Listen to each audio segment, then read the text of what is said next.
Bienvenue dans cette deuxième partie de Studio 210 de Aram. Voilà, tu n'es pas toujours dans Studio 210. Et cette fois, nous parlons de la sorcellerie. Sorcellerie, on en parle avec l'instructeur Francis Nganga. Bonjour, instructeur Bonjour. gnostique. Le pasteur Serge Mbungu. Bonjour une fois de plus. Bonjour, merci. Et à ma droite, juste à côté de moi, l'apôtre Moïse, bonjour. Bonjour. Et à mon extrême droite, monsieur Tiburce Ndebokolo. Il est guide spirituel de l'ordre des Aïniens, donc il est maître, on l'appelle maître Tiburce. Bonjour, maître Tiburce. Bonjour. Alors, nous allons parler de la sorcellerie. Vous conviendrez avec moi que la sorcellerie, on en parle dans toutes les civilisations, en Europe. Chez les Occidentaux, il y a la sorcellerie. Dans toutes les civilisations, comme je l'ai dit. Et comme en Afrique aussi, on parle de la sorcellerie. Mais la sorcellerie africaine a cette particularité d'être généralement collée au négatif, à tout ce qui est négatif. Mais il y en a qui pensent aussi que la sorcellerie a été simplement diabolisée. La sorcellerie est positive, est positive. Dans les églises, généralement, on combat, les églises chrétiennes, on combat la sorcellerie parce que ce n'est pas bon, parce que c'est le diable. Mais nous avons aussi eu, à un certain moment, des gens qui vous disent que la sorcellerie n'existe pas, ou que la sorcellerie ne peut pas être enrayée ou enrayée par le christianisme. Est-ce que c'est d'autres forces qui peuvent arriver à bout du christianisme, donc à bout de la sorcellerie et la détruire? On ne sait pas. On en reparlera ici dans cette émission. Le temps pour moi de poser à maître Tiburce cette question. C'est quoi la sorcellerie en fait selon vous, dans le prisme africain? Bon, la sorcellerie, c'est une science négative. C'est une science, c'est une connaissance, une science négative qui est entourée de plusieurs pratiques négatives toujours, hein, qui va seulement dans le sens de la nuisance. Un sorcier, pour faire le bien, il doit d'abord faire du mal à quelqu'un d'autre. Donc, pour faire le bien, il doit d'abord faire du mal à quelqu'un d'autre. C'est-à-dire qu'il veut aider quelqu'un, il doit soutirer la chance, par exemple, de quelqu'un qu'il doit confier à l'autre pour que l'autre puisse émerger. Voilà comment vous pouvez voir toute une famille. Il n'y a qu'un côté, tout le monde prospère, et les autres côtés, personne ne prospère dans la famille. C'est tout simplement, parfois, il y a quelqu'un qui est là, qui soutire la chance des enfants des autres pour le confier à ses propres enfants. Donc voilà comment nous, dans l'ordre des Aïniens, nous disons la sorcellerie. Quand vous niez la sorcellerie, c'est un refus intellectuel. La sorcellerie existe bel et bien. Ça y est là. D'accord. Francis Nganga. Merci, Monsieur Jazz. La sorcellerie existe. Il faut partir d'abord de là, sans aller dans les détails les plus importants. Quand est-ce qu'elle est née, quelles sont les pratiques qu'ils utilisent. Peut-être que ça viendra au cours de notre exposé ici. Mais la sorcellerie existe. C'est une pratique très négative qui... Vous dites très négative. Très négative, qui permet aux gens de causer du tort à certaines personnes qui deviennent leurs victimes et leur laissent même des traces sur le corps, ou parfois pour les arracher de leur corps dense et les amener précocement dans l'autre réalité, dans l'autre monde, parce que ça lui plaît effectivement. Donc là, on va trouver un certain nombre de pratiques qu'ils utilisent. En tout cas, la sorcellerie existe, personne ne peut le nier, mais il faut se dire que puisque cette sorcellerie existe, elle existe, mais elle n'est pas non plus bonne, parce que la sorcellerie, contrairement à ce que les gens sont en train de penser, tel que vous l'avez introduit, on ne peut pas parler d'une bonne sorcellerie, elle n'existe pas. Ça n'existe en aucun cas. Voilà ce que je peux dire avant justement de... Pasteur Mbungu, comment vous définissez la sorcellerie? J'aurais du mal à définir la sorcellerie parce que Vous la combattez dans vos églises? C'est une réalité complexe. Je crois que mon frère a eu des mots pour le dire.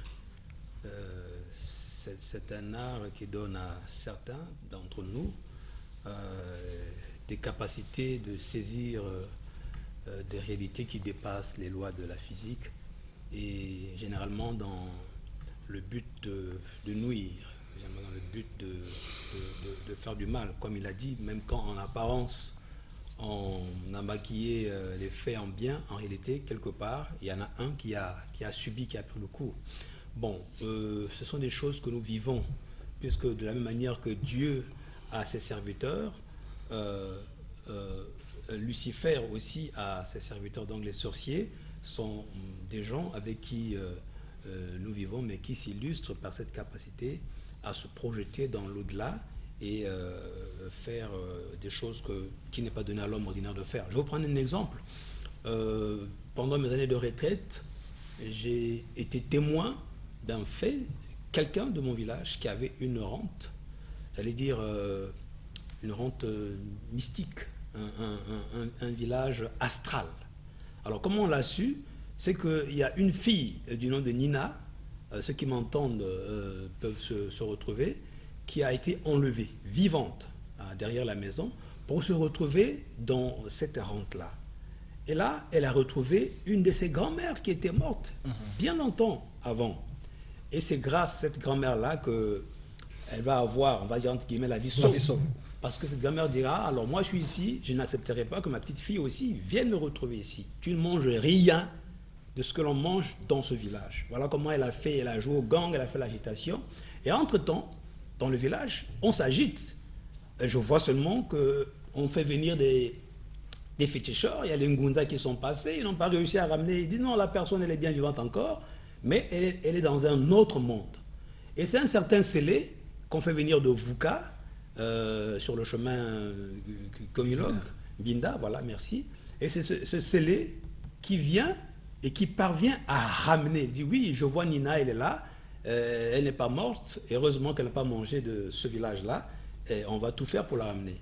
Et voilà comment Scellé, sorcier aussi de son état, va entrer en scène pour ramener Nina, que nous avons vue. Alors donc, ceux qui disent que... Quand elle revient, c'est dans le même état qu'elle revient? Bon, elle ne revient pas déjà avec les mêmes vêtements qu'elle portait, parce qu'on se rend compte qu'elle avait un vêtement, on dit, mais ce vêtement avait disparu derrière la maison. Oui, j'ai retrouvé ça là-bas. Elle a toutes ses facultés. Oui, elle a ses facultés, mais elle n'est pas totalement équilibrée, hein, il faut le reconnaître. Elle a besoin des soins pour retrouver son état. Elle est morte il y a certainement 5 ans à Pointe-Noire. Donc, ce sont des faits vécus. Alors, donc, on ne peut pas dire, si quelqu'un arrive à voir, entre guillemets, son petit paradis, hein, son village astral, c'est que c'est pas un homme ordinaire et c'est cela qu'on peut appeler sorcier. Merci beaucoup. Il y a monsieur, en fait, c'est M, je crois que ça doit être monsieur Yalit qui dit, selon moi, la sorcellerie est un savoir qui peut être orienté soit vers le bien, soit vers le mal. Alors, je vais aller vers l'apôtre Moïse, qui a la particularité d'avoir été un ancien sorcier. Il a combattu des hommes d'église. Il a, entre guillemets, lui-même, comme il a dit, mangé 9 pasteurs, ou peut-être plus même. Voilà. La sorcellerie, comment on peut la définir, apôtre? La sorcellerie, c'est l'art de nuire. Ce que vient de dire mes frères, je ne peux plus contredire personne. Vous n'avez pas peur de lui, hein? Il n'est plus sorcier. Donc, non, il est dans l'ordre désigné, il est dans une dimension que il n'a pas peur. Merci beaucoup. Merci. Il a une dimension, ce sont des dimensions que je connais moi. Vous voyez, aujourd'hui, les gens ignorent, c'est l'ignorance. L'ignorance qui fait que les gens puissent tomber dans le piège du diable. La sorcellerie existe bien et bien, très bel et bien, dans nos cultures. Je pourrais t'expliquer ouvertement. Allez-y. Tel qu'aujourd'hui, je fus dans l'association Nzobi, à Mayoko, chez mon village. Dans les Nzobi, il y a des rites, il y a des systèmes. J'étais à Makwa, chez le Antoine II. On a fait disparaître l'enfant, comme il dit. On appelle ça Anjimba. J'étais en RDC, en 68. Là-bas, c'est un phonoli. On appelle ça un phonoli. Je fus un sorcier, j'avais exercé 24 sortes de la sorcellerie. La sorcellerie, comme disait Ndobokolo, on peut faire l'échange dans la famille. Vous êtes nés 4. Il y aura une femme qui doit hériter cette sorcellerie pour nuire les 3 restants, en vendant les autres pour le bien de l'autre. Il n'y a pas de bonne sorcellerie. Quand les gens disaient, je sais, j'avais commencé la sorcellerie dans le ventre de ma mère, à l'âge de 6 mois. Je sais comment on exerce la sorcellerie. C'est-à-dire, moi, les autres peuvent avoir l'histoire, mais moi, je l'ai vécu. Moi, je l'ai vécu, les autres ont on a quand même de l'histoire, mais j'ai vécu la sorcellerie, comment ça se passe et comment ça fonctionne. Dans la sorcellerie, il n'y a pas de pitié. Comment quelqu'un qui n'a pas de pitié parce qu'il n'y a pas d'amour peut être bon? C'est négatif. Parce que pour aimer, il faut avoir l'esprit divin. Si ce n'est pas ça, tu ne peux pas aimer. D'accord. Merci beaucoup. Francis Ganga, nous avons suivi le témoignage du pasteur Serge Mbungu. Comment on peut expliquer qu'une personne disparue mystiquement revienne? Ce monde astral-là, vous avez une idée? Vous pouvez nous expliquer ça peut-être? Bon, en fait, moi, je voudrais aussi dire que pour apporter un peu plus d'éclairage, projeter une lumière là-dessus, il faut dire que il y a beaucoup d'histoires qui circulent, hein, et les gens, parce qu'ils ont des cassettes, ils ont été programmés, donc ils ont entendu des choses et disent les choses à leur manière. Je veux rappeler déjà ici que tous les phénomènes qui relèvent de la 4e dimension, ce que vous appelez ici déjà dans l'astral. Mais déjà quand les gens entendent l'astral aujourd'hui, ils ont peur. Ils pensent que l'astral, c'est le diable, c'est la sorcellerie. Non, ce n'est pas cela. Parce qu'aujourd'hui, il existe des laboratoires aux États-Unis. J'ai parlé une fois de l'Université de Toronto qui sont en train d'expérimenter ces domaines-là. Et je vous rappelle déjà que l'armée américaine, avec l'expérience Philadelphie, sont en train de faire entrer des êtres dans la 4e dimension et les faire revenir dans le plan physique. Là où ils n'ont pas encore réussi, c'est parce que ce ne sont pas des initiés qui expérimentent ces domaines-là. Quand ces militaires reviennent dans le plan physique, ils souffrent des séquelles. C'est des gens parfois qui sont incapables de se maîtriser, qui souffrent de beaucoup de douleurs dans les tempes. Et à ce moment-là, il leur faut encore un certain nombre d'éléments qui doivent essayer de tuer parce que c'est des phénomènes de la science. Ça, c'est de la science en réalité. Bon, une personne peut aller dans les dimensions, dans la 4e dimension, ce qu'on appelle l'astral, revenir dans le plan physique, ça n'a rien d'extraordinaire, ça pose pas de problème. Hein, c'est pas l'astral lui-même qui pose problème.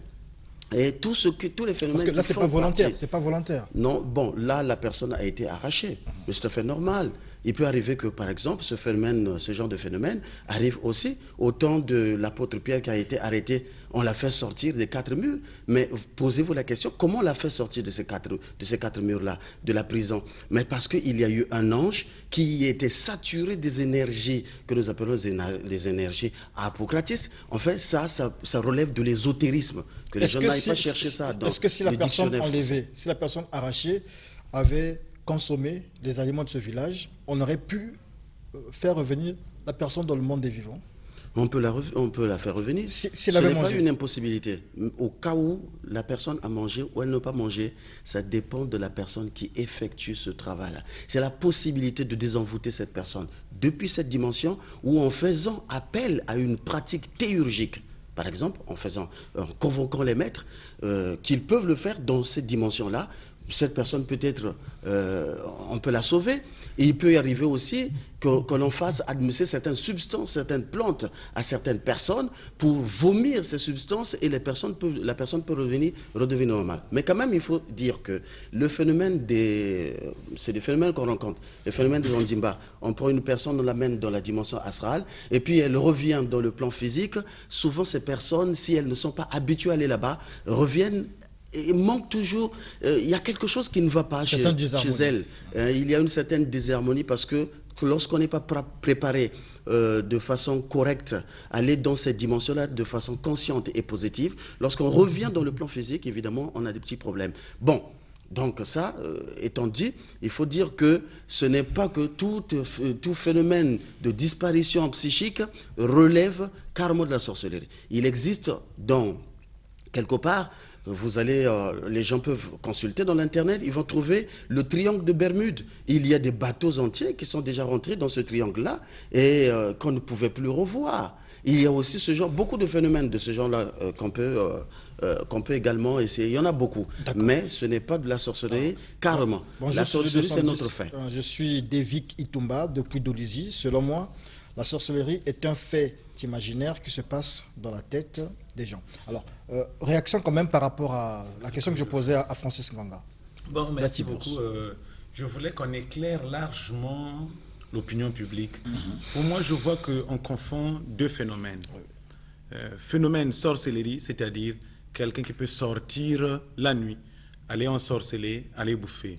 Phénomène sorcellerie, quelqu'un qui peut disparaître physiquement comme ça. Alors, s'il disparaît physiquement comme ça, ça veut dire qu'on lui change de dimension sur place et il va dans un monde. C'est-à-dire, il existe deux plans d'existence où il y a aussi des mondes de vie. Puisqu'il a disparu physiquement, ça veut dire qu'il est parti dans un monde où il va vivre aussi physiquement. C'est-à-dire que les gens peuvent disparaître dans les villages, peuvent mourir. Parfois, c'est de l'illusion seulement, cette mort-là. Et ils ont créé un monde où ils ont vécu à l'Essara. J'étais à l'Essara, on appelait ça du Bungu. Je ne maîtrise pas trop bien, du Bungu comme ça. C'est-à-dire qu'un monde qui existe dans le vrai. Donc, quelqu'un peut disparaître comme ça aussi, il va dans ce monde-là.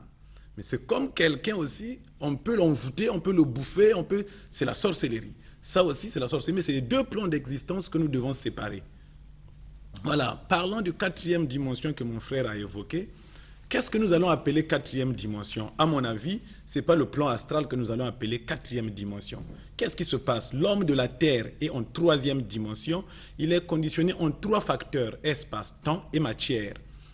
C'est-à-dire, pour venir ici, l'espace s'est imposé, il fallait prendre le moyen de déplacement. Le temps s'est imposé, sinon je serais en retard. Il fallait utiliser aussi, et tout ça, la matière, nous en avons besoin. Bien, quatrième dimension, là où je suis, je peux augmenter le taux vibratoire de mon corps, je peux passer inaperçu si personne ne me voit. Quatrième dimension. Alors, les anges que nous appelons les anges, les autres sont en quatrième dimension. Il est physique comme toi et moi. Voilà comment les extraterrestres font des crashs. Il y a des documentaires, des crashs des corps des extraterrestres ramassés.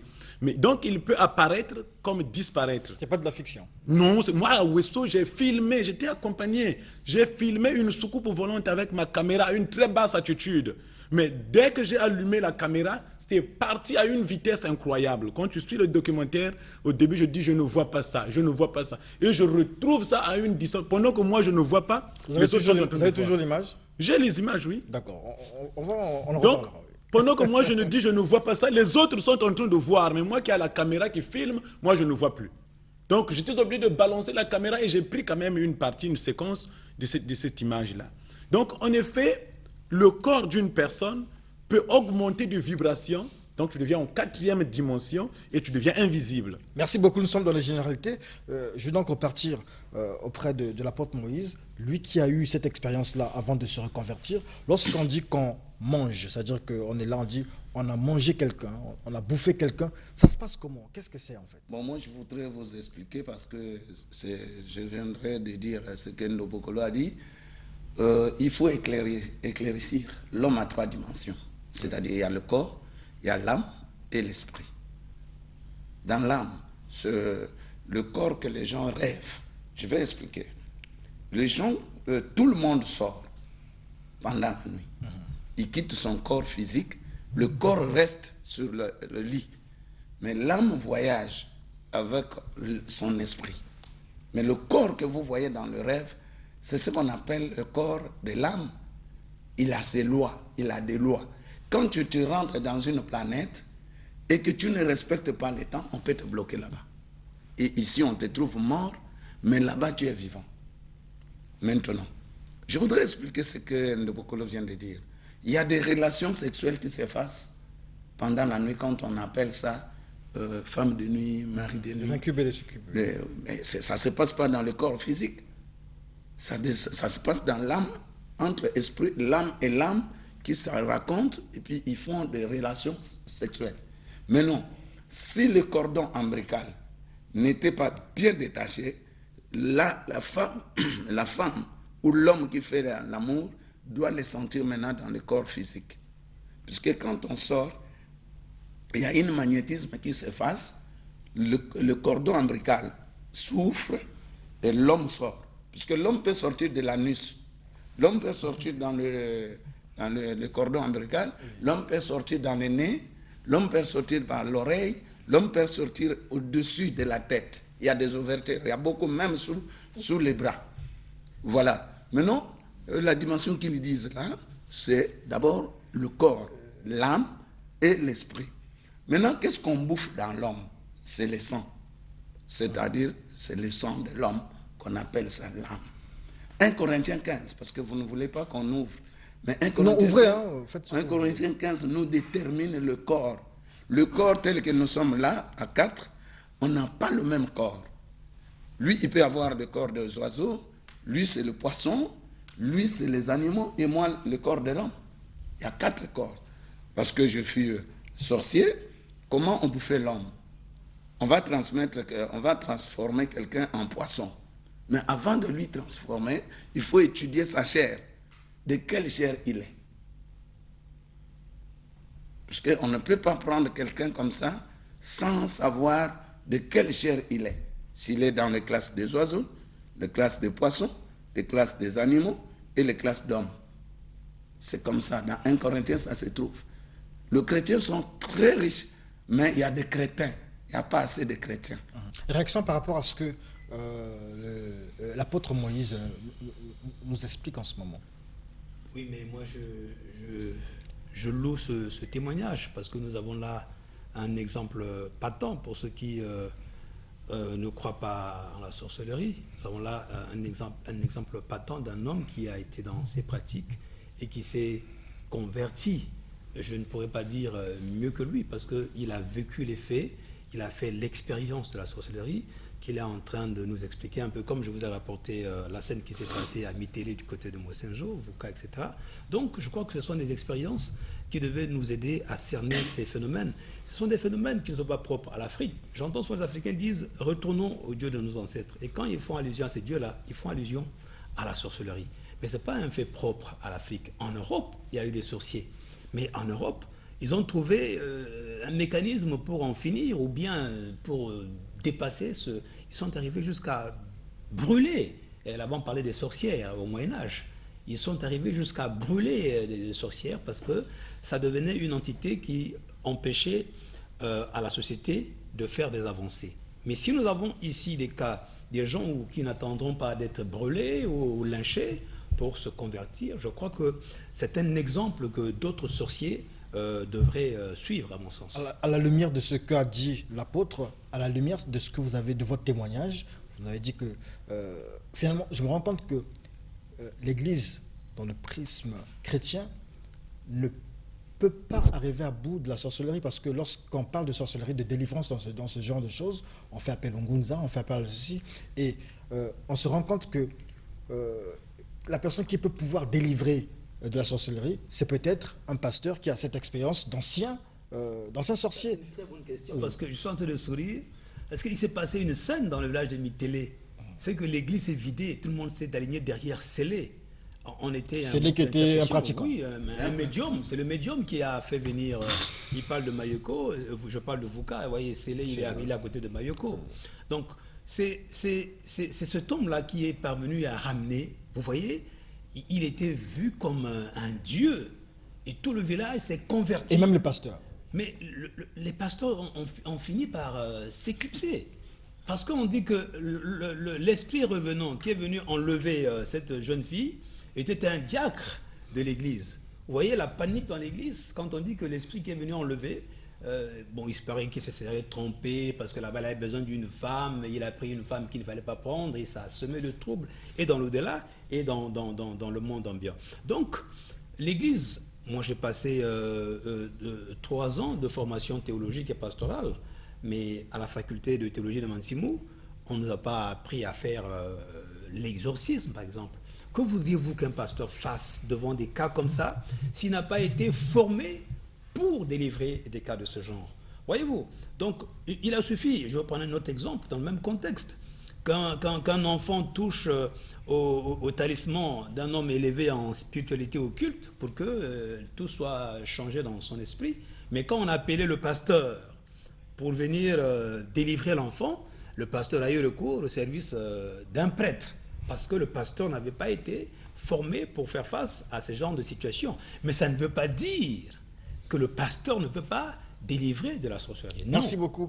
Shadrach Alumba Lunidi, la sorcellerie est une forme de magie, mais purement négative, et elle occupe le plus bas niveau de la magie. Je vais rebondir sur ce que disait tout à l'heure le pasteur Serge Bongo. Il disait que lorsqu'on nous dit repartez aux dieux de nos ancêtres, aux dieux africains, à la spiritualité africaine, ça nous renvoie en fait à la sorcellerie. Mais vous êtes un chantre du retour à l'authenticité africaine, aux Aïniens, à l'ordre des Aïniens, etc. Comment vous réagissez à ce qu'il dit? Bon, c'est bien vrai. Le pasteur a raison. C'est tout simplement le christianisme n'est pas adapté aux réalités des Noirs. Le christianisme, quand on l'a amené ici, on l'a taillé aux réalités des Blancs. C'est à peine même qu'on a africanisé l'Église, c'est-à-dire que les gens peuvent rentrer en transe. Sinon, si nous repartons vers les années en arrière, dans l'Église, si tu rentres en transe, tu es envoûté. Donc c'est maintenant que même les prophéties là sont admises dans l'Église. Donc aujourd'hui, en Afrique, il nous faut une religion dotée du pouvoir pour l'Afrique. Religion de nos ancêtres? Voilà, pour... Lui, il nous dit que la religion de nos ancêtres, c'est la sorcellerie. Non, l'ordre des Aïniens, ce n'est pas une religion de la sorcellerie, c'est une religion du temps moderne révélée pour l'homme noir. Révélée pour l'homme noir. Donc, effectivement, quand le blanc nous apporte la spiritualité, donc le christianisme, pour venir nous apporter cette bonne nouvelle, il nous apporte ça par rapport à la réalité occidentale. Même dans les ordres initiatiques des Blancs, quand ils nous amènent ça par rapport à eux. Je connais beaucoup de gens, quand tu leur parles de la sorcellerie, ils disent que bon, c'est un état moral, c'est parce qu'on pense et tout ça. C'est psychologique. C'est psychologique. Mais c'est un refus intellectuel, la sorcellerie existe bel et bien. C'est parce que ce qu'on nous amène ici n'est pas fait à l'image de l'Afrique. Parce qu'au XVIe siècle, ils ont vaincu la sorcellerie. D'accord. Merci beaucoup, l'apôtre Moïse. Vous aurez donc le mot de fin de cette tribune. Je voudrais éclairer de ce qu'Endo Bokolo vient de dire. Il faut savoir, le christianisme, c'est d'abord lequel?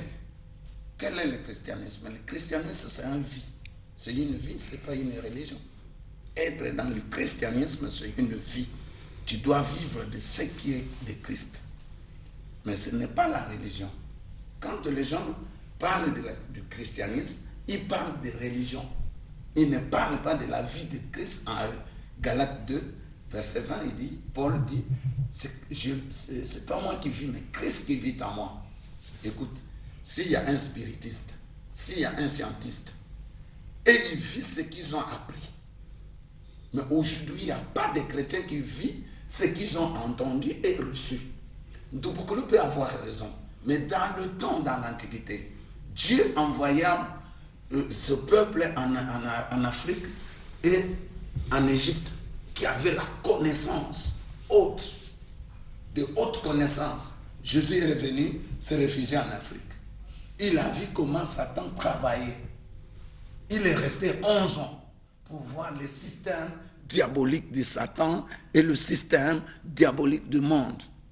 Il a vécu pendant 11 ans en Égypte. Merci beaucoup, apôtre Moïse. Merci beaucoup, pasteur Serge Bongo. Merci à l'instructeur gnostique Francis Nganga et au chef spirituel de l'ODA, Ordre des Aïniens, Tiburce Silver Ndebokolo. C'est la première partie de cette thématique autour de cette tribune autour de la sorcellerie. Si Dieu le veut, nous reviendrons dimanche prochain, certainement avec les mêmes invités, certainement avec d'autres, pour continuer cette discussion autour de la sorcellerie.